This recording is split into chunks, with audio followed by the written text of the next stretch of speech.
ఇందాక నేను లైవ్ పెడితే లైవ్లో నాకు కొన్ని కామెంట్స్ వచ్చినాయి. ఏమనంటే బ్రో అమ్మగారు ఎలా ఉన్నారు, బాగున్నారా, ఒకసారి అడిగానని చెప్పు, మర్చిపోకు ప్లీజ్ అని కామెంట్ చేశారు. ఇప్పుడైతే నేను మమ్మీ దగ్గరికి వెళ్తున్నా. మమ్మీ ఏమంటారో నాకు తెలియదు, అంటే నేను చెప్పకుండానే నేను తీస్తున్నా. నేను ఏం చేసినా అన్ని మమ్మీకి తెలిసే నేను చేస్తా. ఇప్పుడైతే అసలు తెలియదు మమ్మీకి, ఇప్పుడు ఎలా మాట్లాడుతుందో చూద్దాం. యా ఒకసారి చాలామంది అంటున్నారు అమ్మగారు ఎలా ఉన్నారు, బాగున్నారా, ఒకసారి అడిగానని చెప్పుని అంటున్నారు. వాళ్ళకి ఏం ఇస్తావు ఇప్పుడు? అందరు బాగున్నారా? నువ్వు బాగున్నావా అని అంటున్నారు. నేను బాగానే ఉన్నా కదా, ఇప్పుడైతే బాగానే ఉన్నా. ఎంత బాగుంది? ఇప్పుడు బాగుందా? బాగానే ఉన్నా. బాగా చూసుకుంటున్నా మీకు?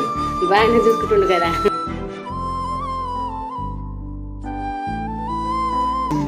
కొడుకు ఉన్నా కాబట్టి నేను ఇంతకాడ ఉన్నాను, లేకుంటే ఏం లేదు.